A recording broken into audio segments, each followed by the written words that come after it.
time for school. Are you sure? Are you serious? Yes. Hey, woman, what are you still doing here with your children? Don't you know that it is time for school? Hey, what did you say? Anatal, I'm tired here. Looking for a good school. But I can't get. I'm sending my children back home. No. I have an answer for you. Listen. Juba Diplomatic is one of the best, shining all around the city of Juba, providing and rendering quality education, so welcoming, attractive, affordable success. Haha, this is a big one. Juba Diplomatic Schools, schools of excellence, schools of patriots, schools of diplomats. Wow, so conducive. What a school, what a home. A place to be. I can now speak, I can now write. My living testimony. The general public, South Sudanese, stress no more. No more Uganda, no more Kenya. Uganda is here, Kenya is here. JDS for both nationals and internationals. I'm Christine. I'm Adeng. Call me Hisenia. I'm Victoria. I'm Sarah. We love JDS. Furthermore, Juba Diplomatic School.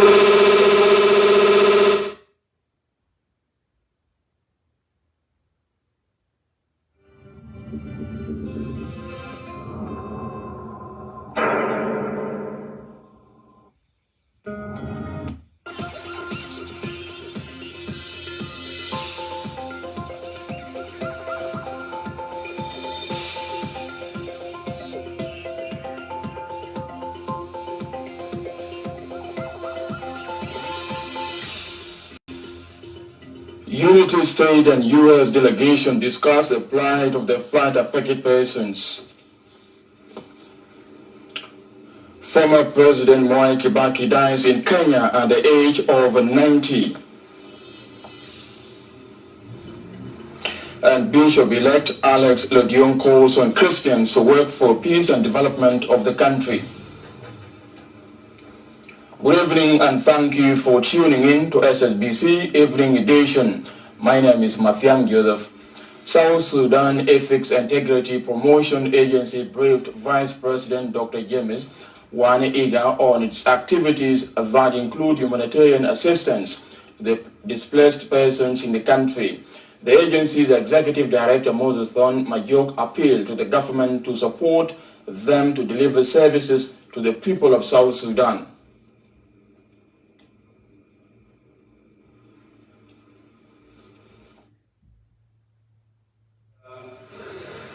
It's not getting support from outside. We are not being given any funding by development partners simply because we are seen as the government, and in fact, it's an NGO that functions as an affiliate of the government. How we came up? We came up during the latest report by Transparency International, the CPI, Corruption Perception Index, ranking our beloved country, Republic of South Sudan, as the most corrupt country in the world. This has not gone well with most of us as citizens of this country. We are not saying there is no corruption in the country. We are saying what is reported by Transparency International is not scientific. It is not clearly based the report on accurate data collected across the country.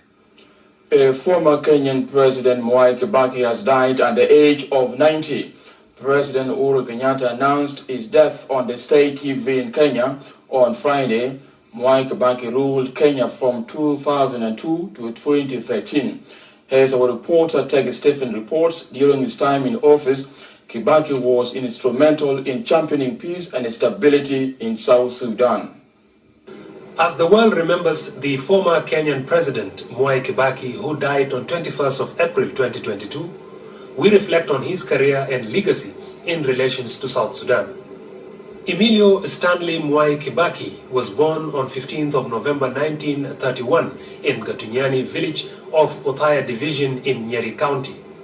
he attended Makerere University in Kampala, Uganda, where he acquired his first degree in economics and began his academic career at the same university for the subsequent years that followed. Mwai Kibaki joined politics in 1960 at the request of the late politician Tom Mboya, who introduced him to politics.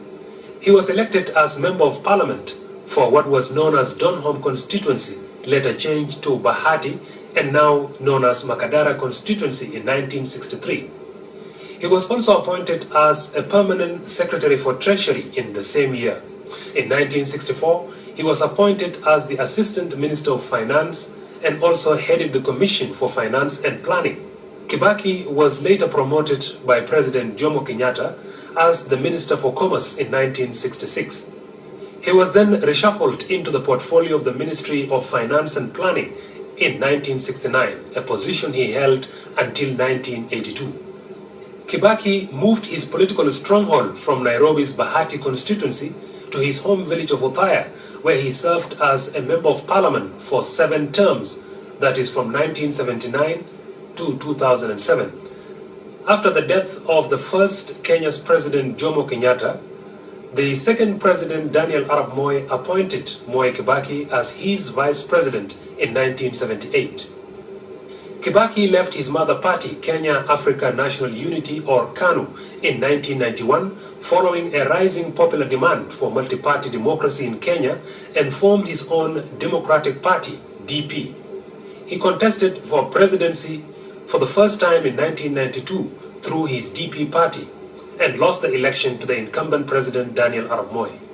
Kibaki contested again for presidency 5 years later in 1997 and lost, becoming the second to the incumbent President Daniel Arap Moi.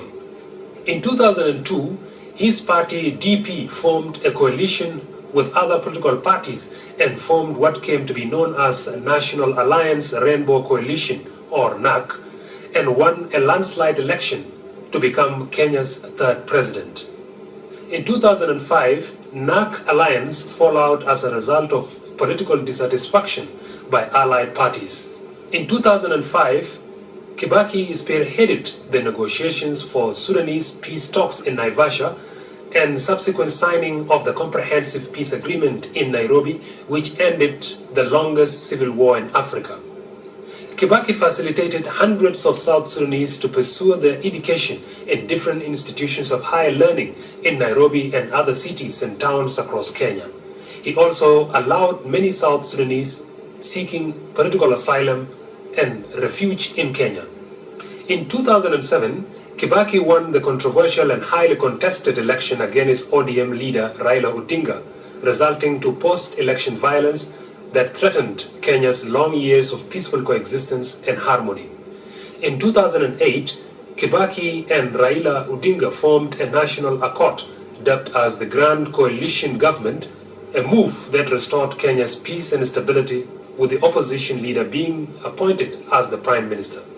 On the 1st of November 2009, VOA reported that President Mwai Kibaki has appointed his predecessor Daniel Arap Moi as a special envoy for Sudan to help make sure that faltering peace deal, which ended the 21 years of civil war between North and South, is implemented accordingly. In the year 2010, President Mwai Kibaki promulgated a new constitution in Kenya. And in 2011, President Kibaki joined world leaders in commemorating the birth of nation in Juba as South Sudan becomes an independent country. The Star newspaper reported on 9 July 2011 as Kibaki saying that tomorrow will mark the birth of a new nation, the Republic of South Sudan. Indeed, a declaration of independence for South Sudan is an important and significant step in the search for durable peace and stability for the people of the Sudan as whole, off quote. In the year 2012, President Kibaki oversaw major developmental projects for Kenya and the region, including the launch of Lamu Port for South Sudan and Ethiopian corridor known as LAPSET project. In 2013, President Kibaki ended his 2 terms as Kenyan president and handed the leadership peacefully to the 4th President, Uhuru Kenyatta. Following the breakout of conflict in South Sudan in 2013, President Kibaki called for an immediate and unconditional end to the war in South Sudan. He retired from public life in 2016. Former Kenyan President Mwai Kibaki died at the age of 90 on the 21st of April 2022. May his soul rest in peace. Now let's go to the parliament where Speaker German Nunukumba and Egyptian Ambassador Mohamed Mustafa discussed cooperation between Juba and Cairo. Speaking to SSBC after the meeting, Ambassador Mohamed Mustafa said they discussed training of parliamentarians. العلاقات الثنائية بين البلدين في كافة المجالات أكدت على عمق العلاقات التاريخية بين جمهورية مصر العربية وجمهورية جنوب السودان. أشارت سيادتها إلى أنها تلمست ذلك من خلال رئاستها لوزارة الكهرباء في السابق والتعاون الثنائي بين البلدين، وبشرت حضرتها بأن المشروعات التي بدأت سيادتها بالتعاون فيها مع جمهورية مصر العربية قد بدأت في التنفيذ وبدأت تكلل بالنجاح. تحدثنا على العلاقات الثنائية البرلمانية بين البلدين وسبل وأطر التعاون في هذا المجال. طرحت على سيادتها موضوع التدريب على اعتبار أن البرلمان في دولة جنوب السودان حاليا في إطار الإعداد بشكله الجديد، فطرحت على سيادتها ضرورة موافقتنا لقائمة بالدورات التدريبية التي ترغب في إعدادها للبرلمانيين والموظفين داخل البرلمان الجنوب السوداني. نشكر السفارة المصرية للمبادرة لزيارة المجلس في البدء في بداية عمله، وتحدثنا أو تحدث البرلمان رئيس البرلمان القومي مع السيد السفير عن أوجه العلاقات القديمة بين جمهورية مصر العربية وجمهورية جنوب السودان، متمثلة في مجالات كثيرة، مجال التعليم، الصحة والخدمات. كما تقبل السيد رئيس المجلس الدعوة المقدمة من رئيس المجلس الوطني المصري. The Minister of Information, Communication, Technology and Postal Services, Michael Makwelwa, said his ministry is committed to delivering services to the people of South Sudan. The minister met with the Jiang Abelian community headed by Sultan Ahmed Cholngor in Juba on Friday. Minister Makwe briefed the delegation on the status of the South Sudan border. In a statement to the media, Minister Makwe said he would work closely with the partners to deliver telecommunication services to the rural areas. Sultan Ahmed Cholngor said the community supports the government in implementing the revitalized peace agreement. The objective of this visit was a courtesy call in the first place, and introduction of chairman of the community. Secondly, the objective was to come and raise issues of concern in the community, and especially bearing in mind that Reng or Abelang community is a community which is actually in charge of farming, and farming is one of the most outstanding activities that takes place in that area. So there are issues to do with the farming and the farmers that they raised, and other issues of concern. We discussed all these issues and agreed that we'll try to, issues that are within our ambit, we will try to resolve them, and other issues we'll pass them to the institutions concerned so that they can be resolved. أتينا في وفد كبير يضم مجموعة من القيادات بمقاطعة الرنج. عندنا مطالب تخص المقاطعة، وعلى رأسها قضايا الأمن الغذائي المرتبطة بالزراعة ومسائل الحدود والعلاقات المرنة التي نصبو أن نقوم بها بيننا وإخوتنا في دولة السودان. أيضا تحدثنا فيما يتعلق بالبث وراديو الإف إم الذي يجب أن يكون هناك في المنطقة، والتلفزيون أيضا، وقضايا كثيرة متعلقة بالتنمية أيضا في المقاطعة. Moving on, the Minister of Defense and Veterans Affairs, Angelina Tang, and the U.S.-China Affairs, David Reince, discussed the unification of the military command. Speaking to SSBC shortly after the meeting, Minister Angelina thanked the U.S. government for supporting the peace process in South Sudan. The U.S. diplomat commended the parties for unifying the military command structure. It's very important because the delegation that came from Washington is from the Hill. It's important that the Hill continues to be interested and engaging and paying attention on what's going on in South Sudan and how they can continue to help despite the challenges that are happening and so on and so forth. So we have discussed and explained some of our challenges here to do with the implementation of the agreement and how we can help to actually move to the next phase to ensure the graduation of the forces that are in the centers now and the beginning of phase 2 of the unification of forces. And we hope that we'll continue to hear and get the support of the U.S. government. We appreciate it. We thank them for coming and for continuing to support and standing with the people of South Sudan, whether it's humanitarians or addressing political issues and so on. We just concluded a very fruitful, open conversation with the Honorable Minister of Defense.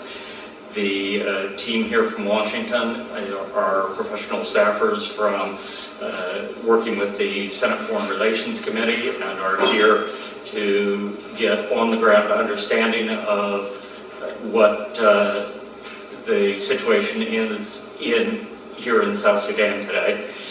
We were very appreciative of the open conversation and the opportunity to understand more about the unification of forces and the challenges going forward, and appreciate the time that the Honorable Minister. The Ministry of Trade and Industry and the UN Economic Office for East Africa discussed assisting South Sudan in promoting trade. Speaking to SSBC, the ministry's Director for External Trade, Stephen Doctor, said they are working with partners to develop trade. The head of the UN Economic Office for East Africa, Mama Kita, said they are also committed to promoting the private sector. Today we have just received a very high delegation from UNECA, and they have come under the chairmanship of Mama Keita, and we are happy for that. I think it is one of their first visits to South Sudan. We are happy for that. They have come to interact with us.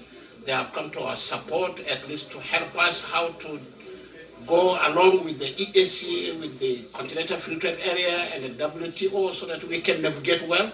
Because the whole process is about value chain, and the whole process is about value addition, and we want to grow, and for us to grow, we must play together, we must dance together, we join the regional and the continental and international organizations such as WTO, and I think we are happy. Our office focuses on helping countries to strengthen their trade policies, trade environment, and also to promote regional integration and implementation of the AFCFTA. So we are happy to be here with a big technical team to support the Republic of South Sudan in terms of preparing to take advantage of the AFCFTA. AFCFTA is the Africa Continental Free Trade Area. At ECA, we call it the Marshall Plan for Africa. Africa has gone through very, severe crisis. The COVID hit very hard, and now the Ukrainian crisis. All this is reminding of the vulnerability of the economies. From that story, we are going for a short break. Stay tuned for more information.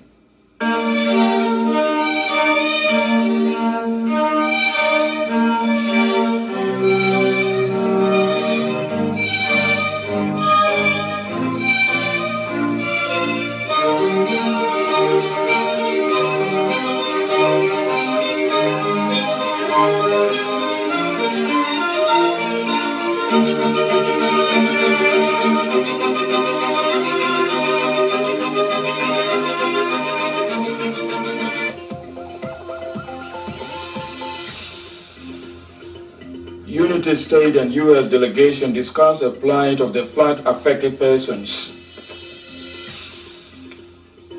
Former President Mwai Kibaki dies in Kenya at the age of 90. And Bishop-elect Alex Legion calls on Christians to work for peace and development of the country. Welcome back and thank you for tuning in. The commissioners of Terekeka and Lanya counties briefed Governor Emmanuel Adel Anthony on the security situation in their respective areas, which they described as calm. The meeting also discussed the presence of cattle herders in Rokon, Lanya and Wandruba Payams. Governor Adel encourages the commissioners to maintain peace and stability in their respective areas. Speaking to SSBC, the Commissioner of Terekeka County, James Lino Malau, pledges to work with his Lanya counterpart to return the cattle to their places of origin. The Commissioner of Lanya County, Emmanuel Kamis, said the presence of cattle in Lanya is one of the challenges being faced by the local population. Halamnia Mabatal في الكاونتي مشكلة المواجهة الكاونتي الآن في جانب جميجة بيام في بعض من الجيران دائما بيجي عشان يعمل مشكلة مع بيام بتاع جميجة من جميجة لحد منغلة، لكن الوضع العام في المخاطة عادي. برضو نعكسنا مع Your Excellency Governor الموضوع بتاع أبو جار المشى لتجابة جيران في جوبا كاونتي في روكون وفي لانيا ووندروبا وفي بعض في كجي والحمد لله ترانا بتوصيات كيف عشان يتم رجوع بتاع أبو جار في محلات بتومن. It's going to be our responsibility as county commissioners together with the respective security organs to ensure that these directives of the president and that of the governor are enforced. And therefore, as leaders from all the communities, we need to work together and ensure that we evacuate these cattle keepers, because these armed cattle keepers have defied the spirit of peaceful coexistence. They continue to causing displacement. His Excellency Emmanuel Adel Anthony encouraged the County Commission of Terekeka County to continue working greatly to stabilize the security situation of Terekeka County, and he also encouraged the Commissioner to continue engaging on a lot of peace initiatives that are meant to unite the people. Governor Joseph Maintwil and a U.S. delegation explored ways to address the plight of the flood-affected persons and recurring communal violence in Unity State. In other news, Governor Maintwil and the country director for the World Health Organization discussed the health situation in the state. Gadwejwal reports from Bentiu. Governor of Unity State, Dr. Joseph Maintwil, and United States high-level delegation discussed humanitarian situation in the state. The delegation, led by Heather Flynn, advisor on Foreign Relations Committee, in opposite of U.S. Senator Menendez, accompanied by the diplomat from the U.S. Embassy and United States Agency for International Development, USAID. The base aimed at gathering first-hand information on the level of the damage caused by the flood and recent incident in Miramir and Laird County. In a statement to SSBC, Minister of Youth and Sport David Guy said Governor Maintwil updated the foreign diplomat on effort made by his administration in quelling the violence. Guy said Joseph appealed to the United States government to support the revitalized peace agreement as a possible way to achieve peace and development in South Sudan.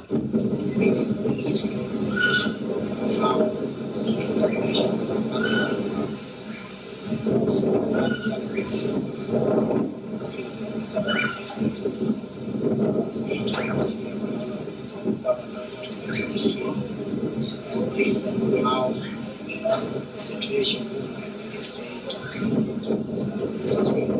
displaced people by national disaster, and have the challenges also regarding to the plan and other challenges were attaining our IDPs in the state. So we received them peacefully and also talk briefly about the situation and other challenges. Also involve the incident in Southern Unity State. The government is also working hard to resolve this. So I believe with this basic His Excellency the leadership vision to government of the Unity State and to the people of the Unity State will make a colorful in regard to the situation in the state. So far, the United States contributed the largest number of IDPs as a result of cosmopolitan violence and devastating flood. In separate news development, Governor Mitchell met with a delegation led by the Director General of the National Ministry of Health, Dr. Kandiani Mofor, accompanied by the World Health Country Director, Dr. Fabian Nazinko, to reassess the challenge facing the health system in the state. Speaking to SSBC, Dr. Kandiani Mofor said the team is in the state to conduct quick assessment on impact caused by the budget cut from the health pool funds that ended its most operation with 13 hospitals in the state. The mission is primarily to show solidarity again with the people of the Unity State and to also have a quick assessment of the level of preparedness and readiness of the government, the Ministry of Health and the partners, especially the humanitarian partners and our health partners in this state, and in particular Bantu, to the level of addressing the current health emergencies that are related to the flooding. World Health Organization Country Director Fabiana Nazinko described the health condition of the state as deteriorating that required a swift action to alleviate the decline of the health service. We really wouldn't like to see lives of people being affected in any way because of this flood. And just be assured that WHO as a lead health partner, we're going to continue raising our voice and advocacy, not only within South Sudan, but also across the region. I've already passed this message as a concern for the country for this cut with our regional office, with our headquarters, but also within the humanitarian group. And we are working day to day in many of our meetings to really try to find some of these solutions. So I believe as we conclude our visit today, we will have some of the action points that we are going to work with in Juba, certainly led by the Ministry of Health, but also supported by our regional office and the government is working here in South Sudan. The shortcoming of the funding has directly affected the Bantu State Referral Hospital. Gabriel, SSBC. The Bishop-elect of the Catholic Diocese of Yei, Alex Ledion, called on Christians to work for peace and development of the country.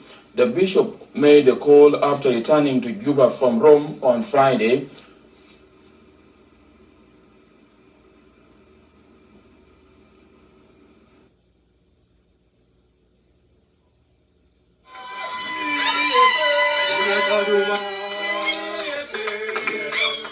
The congregation of St. Paul Major Seminary welcomed the new bishop-elect of Yei Catholic Diocese, Alex Lodium, after a retreat in Rome. Addressing the occasion, the bishop-elect Alex Lodium called on the faithful to unite to build the church. This is the mission of God. And if it is the mission of God, God knows how to provide the strength for us to be able to achieve it. And this is going to be a mission of working together. A mission that we are going to be working together. A mission together with priest and laity. We build the church together. All our strength from the different walks of life, whatever we are doing, we bring them together and we move forward. We move forward so that at the end of the day we become one family, and once we are one family in the church, we can also become one family in the nation. And once we're one family in the nation, then there will always be peace. This is the message I'm passing. They want to work together. Let us work together as a church. And let us build this church in love and forgiveness. Meanwhile, the acting rector of St. Paul Major Seminary, Father Richard Iga, commended the faithful for their solidarity and prayers for the bishop-elect. We like to thank God because of his wonders. He has chosen a humble servant to be the shepherd of his church, yea, and indeed South Sudan, but the world over. So we thank him. And also we'd like to thank you for your solidarity, for your prayers always for this seminary, and especially prayer for him. He came from Rome, he went there to renew spiritually. On his part, the chairperson of St. Paul Chapel, Victor Arcangelo, said the new bishop is not only for Yei Diocese but will serve the Catholic Church in the country. Having a bishop of the eye coming from Yei is not only a Catholic bishop of Yei Diocese, he's a bishop of the church, the Catholic Diocese of South, all dioceses of South Sudan, and indeed the whole world. The new bishop is expected to be officially installed on 15th of May 2022 in Yei. Hitler Gaga Michael, SSBC, St. Paul Major Seminary, Juba.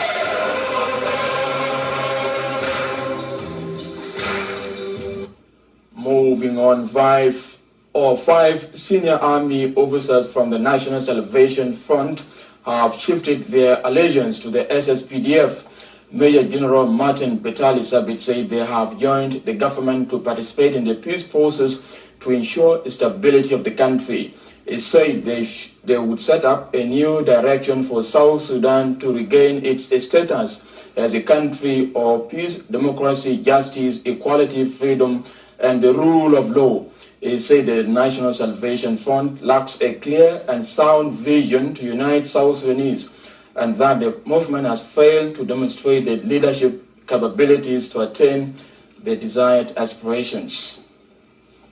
We, the officers of National Salvation Front, NAS, headed by Major General Martin Batalis Sabit, the commander of military operations for Central Equatorial Sector, with our troops, forces number 200 strong, based within Yei River County of Morobo County, Lasso and Senema Payams, have decided wholeheartedly to join the government of South Sudan under His Excellency's Salva Kiir Mayardit, the President of the Republic of South Sudan, in quest for peace and stability in our beloved country, such that together we can use the adjustments of development to our citizens and bring the suffering of our people into an end. Below are some of the reasons for joining the government. The leadership of National Salvation Front under General Thomas Sirilo Wako failed to show a true leadership quality to the manner in which it runs its party affairs, especially in building the young, capable, and energetic youth to prepare them for a better future generation. 2, the leadership lacks a clear, sound vision that can unite the members of diverse community of South Sudan who join the party to turn it into a formidable force that could contribute effectively to the transformations of the country as the people yearn for a true leader who could ably lead them live in sustainable peace and unity of purpose regardless of the ethnic affiliation. Despite the hope we had in the party, it has failed to demonstrate the leadership capabilities to attain the desired aspirations of the party members in particular and the entire country in general. The National Salvation Front, NAS, has now turned to become exclusively an Equatorian movement, whereas members of other regions are not involved in any business of the party affairs. Corruption, nepotism, and favoritism within the National Salvation Front and General Thomas Sirilo Wako party has now become a Plans are underway to transfer the faculties of agriculture and of health from Upper Nile University to Malut County. The plans were discussed during a meeting between the Commissioner of Malut County, Deng Jo Angok, and a delegation led by the university's Deputy Vice Chancellor, Professor Yuanes, on Thursday. Speaking to SSBC, Commissioner Deng said they welcome the plan to transfer the faculties to Malut, which he described as a good gesture to promote development in the area.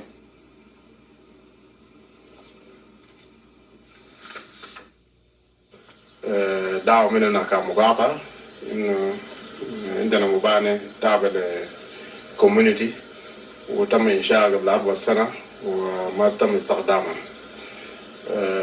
العمل بتاع الدولة عمل واحد، ونحن أكثر حوجة لمسائل أكاديمية في المنطقة تصفر بالتنمية، والتنمية لابد يكون في دراسات، لابد يكون في استشارات. فاقترحنا لأخواننا في كلية الزراعة وجامعة النيل عموما إنهم يجي يستخدموا حتى نستفيد منهم. هم الآن معنا وممكن طوف على المبنى وشاف إمكانيات المبنى. نحن في مقاطعة أكثر استعداد إنه نسلمهم المبنى ده في أسرع وقت ممكن. حقيقة المستفيد أول المنطقة مش جامعة النيل.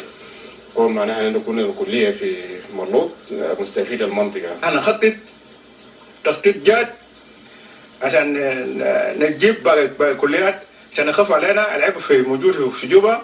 بعد كده الكليات البسيطة بفضل ده ممكن نمشي ملكان.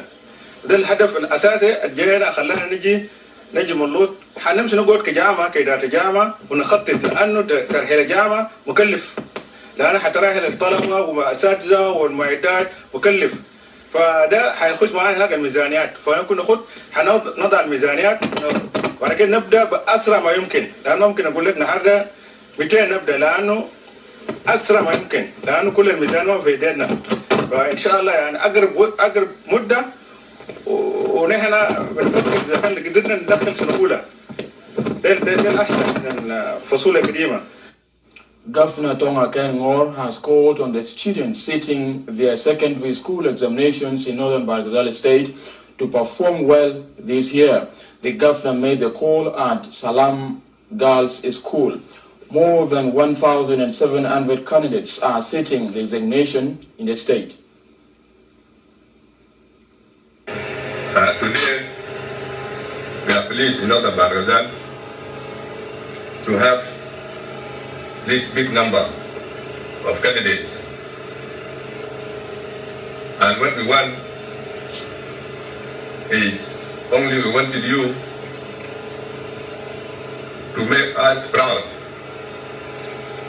We wanted you to make us proud. Hence, the government of Northern Bargazal and the people of Northern Bargazal and your parents. We need you to pay attention. The exam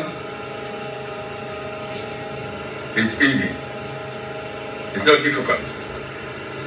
We just be relaxed, and we want this year Northern Bargazal to be in top. Today is a big day for our students. It's a big day for us as a education family.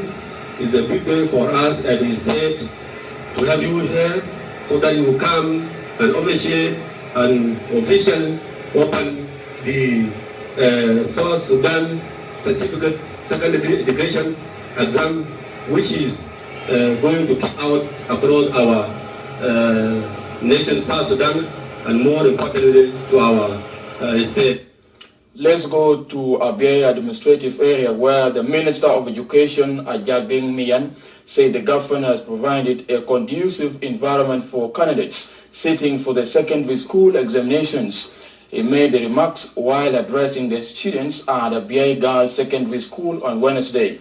The area's chairperson of education, Achwil Majak, called on the students to focus on the examinations to achieve good results. The Director General of General Education, John Keir, encourages the candidates to work hard for better results.